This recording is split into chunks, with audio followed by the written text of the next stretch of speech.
te remercier pour les choses que tu m'as données,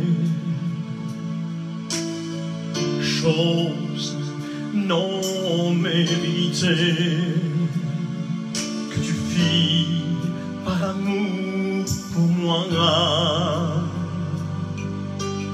Avec des milliers d'anges, je voudrais chanter tes louanges et passer le reste de ma vie à te dire merci. Adieu, soit la gloire, adieu, soit la gloire, adieu, soit la gloire pour les choses qu'il a faites.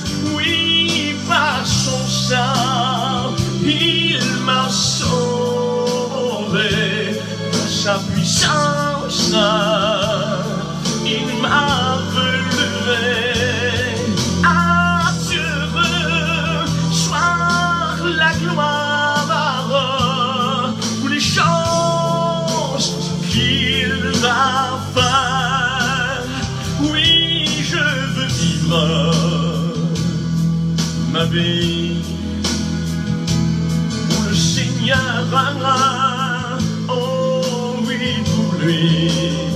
Et si je gagne quelques gloires, tout sera pour chérir. Suivez Christ par son sang, il m'a sauvé, par sa puissance, il m'a relevé.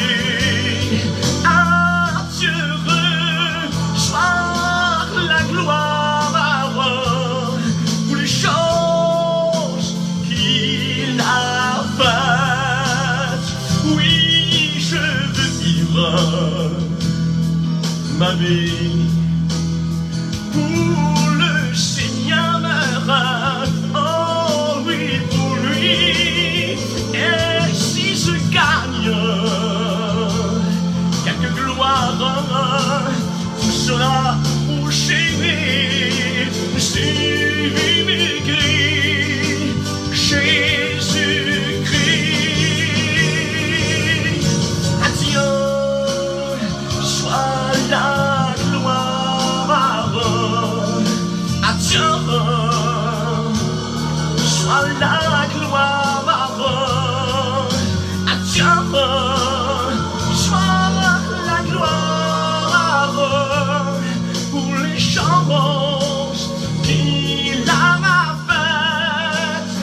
Oui, par son sang, il m'a sauvé, par sa puissance, il m'a relevé.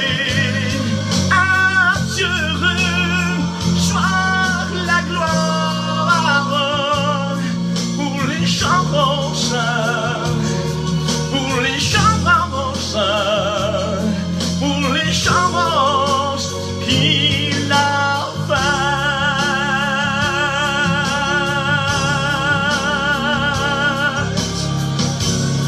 Gloire à Dieu, gloire à Dieu, gloire à Dieu. Merci Seigneur. Oui, à Dieu soit toute la gloire dans cet après-midi. Merci Sauveur. Bonjour à chacun d'entre vous, à tous ceux qui nous suivent par le moyen de Facebook. Un bon après-midi également, particulièrement à la petite assemblée en Normandie, à Valmont. Que Dieu vous bénisse, que Dieu nous bénisse tous ensemble dans cet après-midi. C'est son désir. Son désir, c'est de nous faire du bien. Son désir, c'est de nous faire du bien. Amen. Gloire à Dieu. Voilà, je vous invite à suivre avec moi 2 lectures dans la Bible. La première, nous la trouvons donc dans la première lettre de Paul aux Philippiens, chapitre 3, verset 1. Il sera dit ceci: « Au reste, mes frères, réjouissez-vous dans le Seigneur. Je ne me lasse point de vous écrire ou de vous répéter les mêmes choses. Et pour vous, cela est salutaire. » La deuxième lecture que je vous propose, nous la trouvons dans la lettre de l'apôtre Jacques au chapitre 1, verset 22. Il sera dit ceci: « Ne vous faites pas des illusions sur vous-même, en vous contentant d'écouter la parole de Dieu, mais mettez-la réellement en pratique. Car celui qui écoute la parole sans la mettre en pratique ressemble à un homme qui se regarde dans un miroir et se voit tel qu'il est. Et après s'être regardé, il s'en va et oublie aussitôt comment il est. En revanche, il y a celui qui examine attentivement la loi parfaite qui nous procure la liberté et il s'y attache fidèlement. Il ne se contente pas de l'écouter pour l'oublier ensuite, mais il la met en pratique. Eh bien, celui-là sera béni dans tout ce qu'il fait. Amen. Voilà ici, frères et sœurs et amis, deux lectures qui nous invitent encore aujourd'hui à réaliser l'urgence d'ouvrir tout grand notre cœur à l'amour du Seigneur. Et voilà pourquoi dans notre première lecture, l'apôtre Paul disait qu'il ne se lassait point de répéter les mêmes choses, car il voulait être rassuré que ceux qui l'écoutaient mettraient en pratique ce qu'il leur annonçait de la part du Seigneur.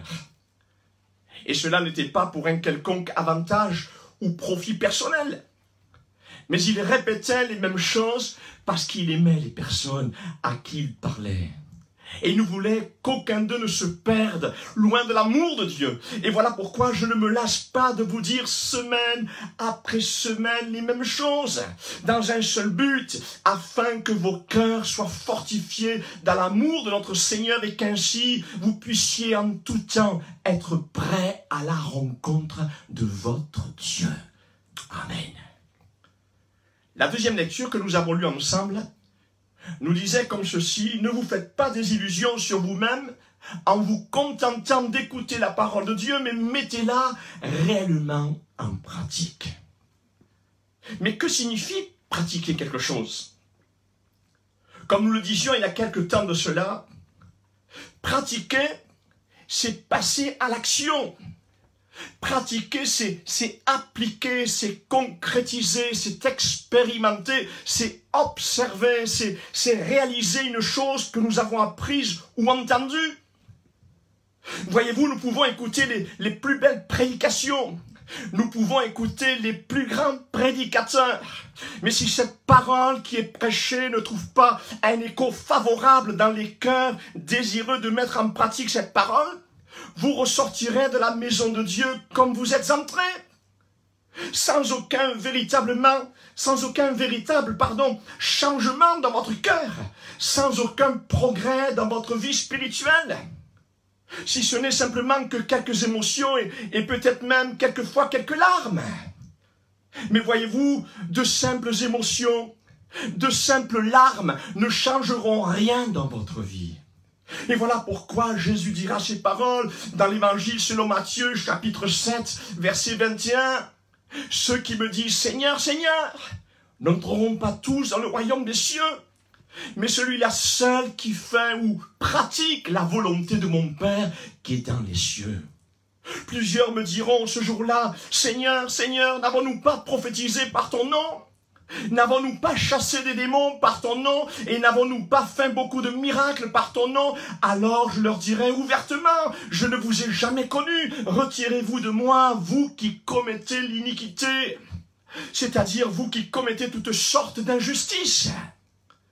Et que d'injustice dans notre monde. Mais le plus alarmant, c'est lorsque l'injustice se trouve au milieu même de l'Église de Jésus-Christ. Injustice dans les paroles, injustice dans les actions, injustice dans les jugements et les propos. Oui, l'injustice, sous toutes ses formes, fait aussi partie des péchés qui risquent de nous priver du royaume de Dieu. Et c'est ce que soulignera la première lettre de Paul aux Corinthiens, chapitre 6, verset 9. Ne savez-vous pas, dira l'apôtre, que ceux qui pratiquent l'injustice n'auront aucune part au royaume de Dieu? Ne vous y trompez pas, il n'y aura point de part dans l'héritage de ce royaume pour les débauchés, les idolâtres, les adultères, etc., etc. Oui, ce texte veut nous dire que nous pouvons avoir l'apparence d'un bon chrétien, nous pouvons venir à l'église, chanter des cantiques, nous pouvons même prier, nous pouvons même être baptisés d'eau et d'esprit et avoir même accompli de merveilleux exploits au nom de Jésus-Christ. Mais si nous ne vivons pas, si l'on ne vit pas quotidiennement selon les enseignements de Jésus-Christ et que nous persistions à vivre à la légère notre vie spirituelle, nous risquons un jour d'être surpris par le retour de notre Seigneur Jésus-Christ. Et nous entendre dire de sa bouche ces paroles terribles que nous avons lues tout à l'heure: je ne vous ai jamais connu. Retirez-vous de moi, vous qui commettez l'iniquité, vous qui commettez l'injustice. Alors il est vrai que de nous-mêmes, nous ne pouvons pas mettre en pratique les enseignements de Jésus-Christ. Notre propre nature humaine est incapable de se soumettre à la volonté de Dieu. Et c'est ce que dira l'apôtre Paul dans sa lettre aux Romains au chapitre 7, verset 18, concernant notre propre nature pécheresse, incapable de faire ce que Dieu nous demande. Car je sais, dira l'apôtre, que le bien n'habite pas en moi, c'est-à-dire en l'être faible que je suis. Certes, le désir de faire le bien existe en moi, mais non la capacité de l'accomplir. En effet, je ne fais pas le bien que je veux, et je fais le mal que je ne veux pas. Et voilà pourquoi nous avons besoin du secours de l'Esprit tout-puissant de notre Dieu, lequel est là pour nous rendre capables d'accomplir la volonté de Dieu. Et c'est ce que dira la deuxième lettre de Paul aux Corinthiens, chapitre 3, verset 5. Ce n'est pas à dire que nous soyons par nous-mêmes capables de concevoir quelque chose comme venant de nous-mêmes. Notre capacité, au contraire, vient de Dieu. Amen. Mais voyez-vous, tout cela n'enlèvera pas notre part de responsabilité dans ce que nous devons pratiquer pour être agréable à Dieu et qu'ainsi son Esprit Tout-Puissant vienne à notre secours. Ce qui veut dire que dans le domaine spirituel, il y aura toujours notre part de responsabilité. Et toute la Bible nous parle de notre part de responsabilité, car Dieu, dans son amour, nous laisse libres de choisir pour notre vie entre le bien et le mal. Je vais prendre quelques exemples très terre à terre. Dieu va créer en nous, par son esprit, cette soif d'écouter la bonne parole de notre Dieu. Mais c'est à nous à ouvrir la Bible chez nous pour écouter cette bonne parole à travers notre lecture quotidienne et ainsi nous y conformer. Dieu ne va pas le faire à notre place d'ouvrir la Bible chez nous. C'est à nous aussi à venir dans la maison de Dieu pour écouter sa bonne parole. Dieu ne le fera pas à notre place. Nous pourrions parler également de la prière que nous devons pratiquer tous les jours afin de ne point tomber dans les différentes tentations de la chair et de l'esprit. C'est ce que Jésus dira à ses disciples dans l'évangile selon Marc, chapitre 14, verset 37. Et il vint vers les disciples qu'il trouva endormis et il dit à Pierre: « Simon, tu dors? Tu n'as pu veiller 1 heure? Veillez et priez, afin que vous ne tombiez pas en tentation. L'esprit est bien disposé, mais la chair est faible. » C'était aux disciples de mettre en pratique la prière afin de ne point tomber dans la tentation du découragement. Et pourtant, Jésus était avec eux en chair et en os, mais il ne l'a pas fait à leur place. Nous pourrions parler également de l'engagement par les eaux du baptême que Dieu nous demande de prendre avec lui en réponse à son appel. L'Écriture dira que celui qui croira et qui sera baptisé d'eau sera sauvé. Mais c'est à nous à prendre cette sage décision. Dieu ne la prendra pas pour nous. Et on pourrait multiplier beaucoup d'autres exemples où Dieu nous demande notre propre part de responsabilité accompagnée de cette simple foi comme un enfant. Car en effet, sans la foi, il nous est impossible d'être agréable à Dieu. Et cela me fait penser au premier miracle que Jésus opéra au milieu d'un mariage. Il changea l'eau en vin. Et le texte nous dit que la mère de Jésus dit au serviteur, faites ce que Jésus vous dira. En d'autres mots, nous pouvons dire que la mère de Jésus va dire au serviteur de mettre en pratique ce que Jésus leur dira de faire. Et Jésus leur dit, remplissez d'eau ces vases. Et ils les remplirent jusqu'au bord. Puisez maintenant, leur dit-il, et portez-en à l'ordonnateur du repas. Et ils en portèrent.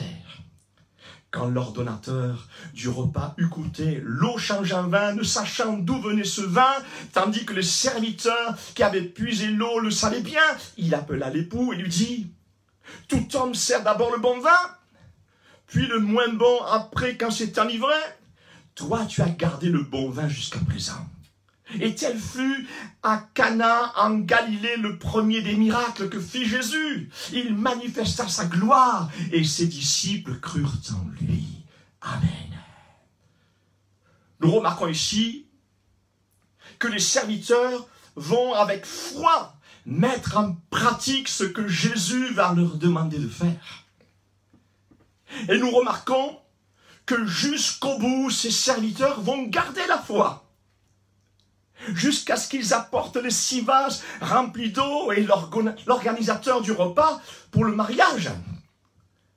Et à cause de cela, ils vont être spectateurs du miracle de l'eau changée en vin. Amen. Gloire à Dieu. Mais jusqu'au bout, ces serviteurs vont garder la foi. Jusqu'à ce qu'ils apportent les 6 vases remplis d'eau à l'organisateur du repas pour le mariage. Et c'est à cause de cela qu'ils vont être spectateurs du miracle de l'eau changée en vin. Voyez-vous, sans la foi, notre mise en pratique ne pourra pas porter ses fruits. Mais si avec foi, nous mettons en pratique la parole de Dieu, alors donc nous verrons la gloire de Dieu dans nos vies et autour de nous.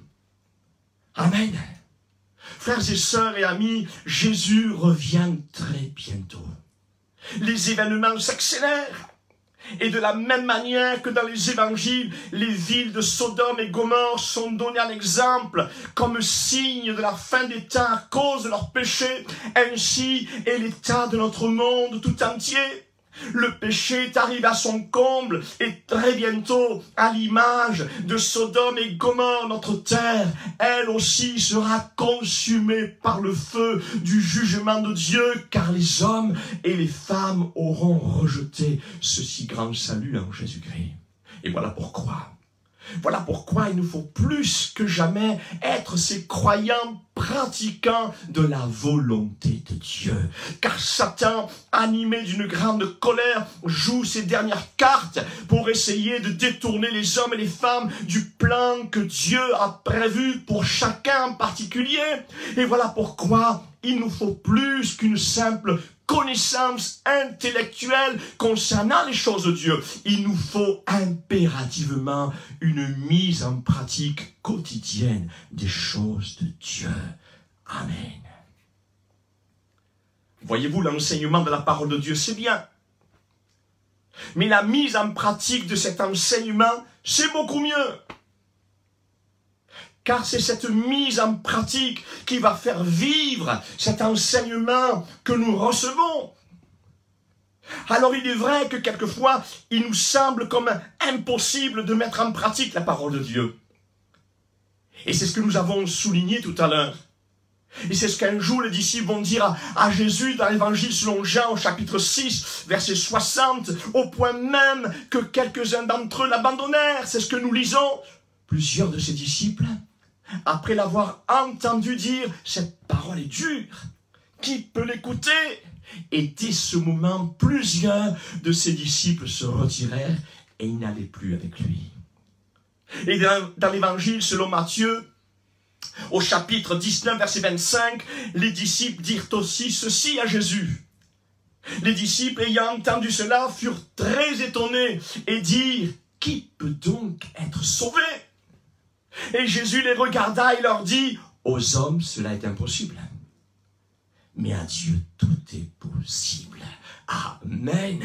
Ce qui veut dire que la mise en pratique de la parole et de la volonté de Dieu ne peut être rendue possible par nos propres forces. Mais si nous nous approchons de Dieu avec un cœur sincère et disponible à faire la volonté de Dieu dans la plénitude de la foi, alors ce que nous ne pourrons pas faire, Dieu le fera par la toute-puissance de son esprit dans nos vies.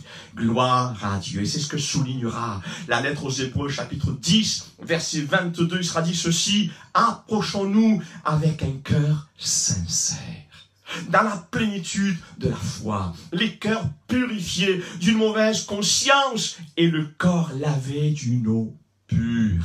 Gloire à Dieu. Ce que nous pouvons remarquer ici, c'est que Dieu désire que nous nous approchions de lui avec un cœur sincère. Qu'est-ce que la sincérité? La sincérité, c'est tout ce qui est vrai, tout ce qui est franc. Le contraire, c'est l'hypocrisie, le mensonge. Et ainsi vit notre monde aujourd'hui, chers amis, que d'hypocrisie et de mensonges dans notre société. Et voilà pourquoi Dieu désire que nous nous approchions de lui avec un cœur sincère, vrai, sans hypocrisie ni mensonge. Et c'est alors que Dieu agira dans notre cœur par la puissance de son esprit pour le changer complètement et accomplir ce que nous ne pouvons accomplir. Et cela me fait penser à cette histoire que Jésus citera au sujet de ce jeune homme qui était parti de la maison de son père pour vivre sa vie comme il l'entendait. Cette histoire se trouve dans l'évangile selon Luc, chapitre 15, verset 11. Il dit encore, un homme avait 2 fils. Le plus jeune dit à son père, « Mon père, donne-moi la part de bien qui doit me revenir. » Et le père leur partagea son bien.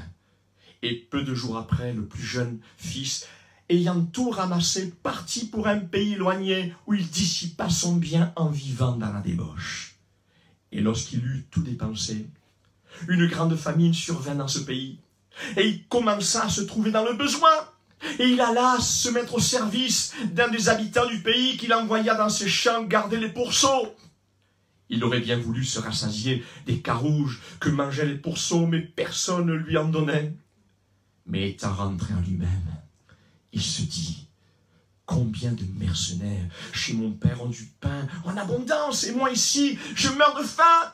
Je me lèverai, j'irai vers mon père, et je lui dirai, mon père, j'ai péché contre le ciel et contre toi, je suis plus digne d'être appelé ton fils, traite-moi comme l'un de tes mercenaires.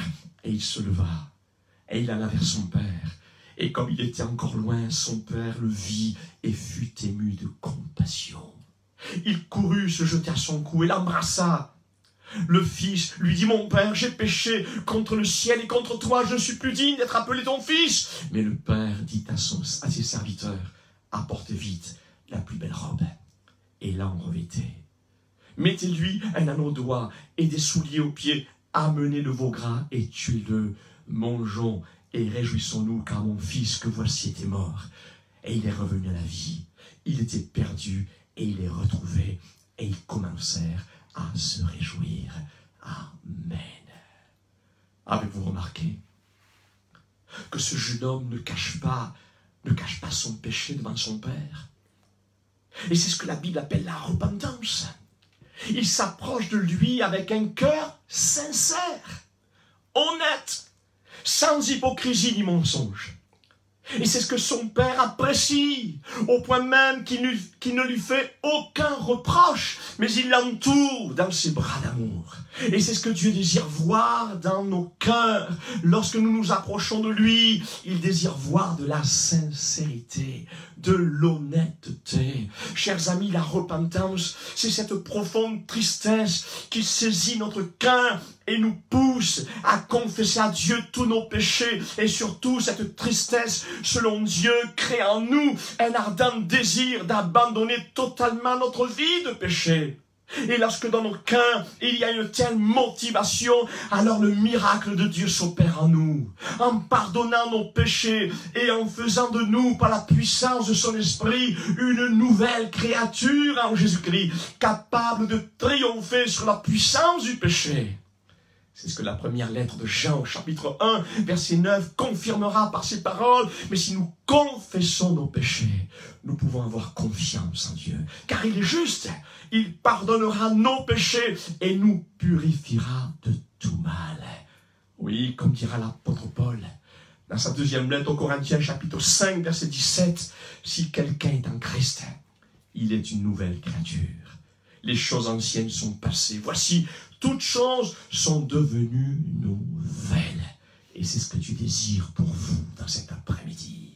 Oui, c'est en mourant sur la croix qu'il a payé le prix pour que nous puissions obtenir cette plus grande bénédiction, le pardon de nos péchés et une vie nouvelle en Jésus-Christ qui se continuera dans le ciel pour l'éternité. Mais pour cela, Dieu vous invite, non pas seulement à vous contenter d'écouter la parole de Dieu dimanche après dimanche, mais Dieu vous invite surtout à devenir réellement des chrétiens pratiquants par la puissance de son esprit. Alors donc, dans cette soirée, bâtis ta vie sur cette terre et pour l'éternité, sur le précieux sang de Jésus et de sa parole. Amen. Je vous invite à la prière quelques instants. Gloire à Dieu, gloire à Dieu, gloire à Dieu. Seigneur, merci pour ces quelques mots qui nous invitent, Seigneur, à devenir ces chrétiens pratiquants. Seigneur, tu désires ces cœurs sincères, ces cœurs qui s'ouvrent totalement. Et je te prie pour tous les auditeurs, les auditrices dans cet après-midi, afin qu'elles ne se contentent pas seulement d'écouter message après message, mais Seigneur, que dans cet après-midi, il y ait une grande soif dans ces cœurs de vouloir vivre cette parole par ton esprit. Seigneur, je te prie d'étendre tes mains dans le nom de Jésus, dans le nom de Jésus, dans le nom de Jésus. Gloire à Dieu. Pour vous qui écoutez dans cet après-midi, si vous désirez devenir ces chrétiens pratiquants, il vous suffit simplement de confesser le nom de Jésus. Il vous suffit simplement de confesser vos péchés à Jésus-Christ. Et si vous le désirez, j'aimerais simplement vous aider à prier dans cet après-midi. Gloire à Dieu, mais c'est vous qui répétez simplement ces quelques paroles. Que Dieu soit béni. Je vous invite à la prière. Seigneur Jésus, je viens à toi tel que je suis. Je reconnais que sans toi, je suis perdu. Mais je reconnais que tu es le seul qui puisse me pardonner de tous mes péchés. Je reconnais que tu es le seul sauveur du monde, que tu es le seul sauveur. Et voilà pourquoi je viens à toi dans cet après-midi. Je te demande pardon pour tous mes péchés. Seigneur Jésus, fais de moi une nouvelle créature. Fais de moi un chrétien pratiquant. Et remplis-moi de ton esprit, afin que je puisse vivre ta parole, vivre désormais en nouveauté de vie. Amen. Amen. Seigneur, je te prie pour tous ceux qui ont confessé le nom de Jésus dans cet après-midi. Tu as entendu leur cri. Je te prie d'étendre tes mains, de les sauver, de leur accorder ta grâce. Merci Seigneur. Merci parce que la porte du ciel est encore ouverte. Gloire à ton Saint-Nom. Amen. Gloire à Dieu. Voilà. Je vous souhaite une bonne fin d'après-midi et à très bientôt.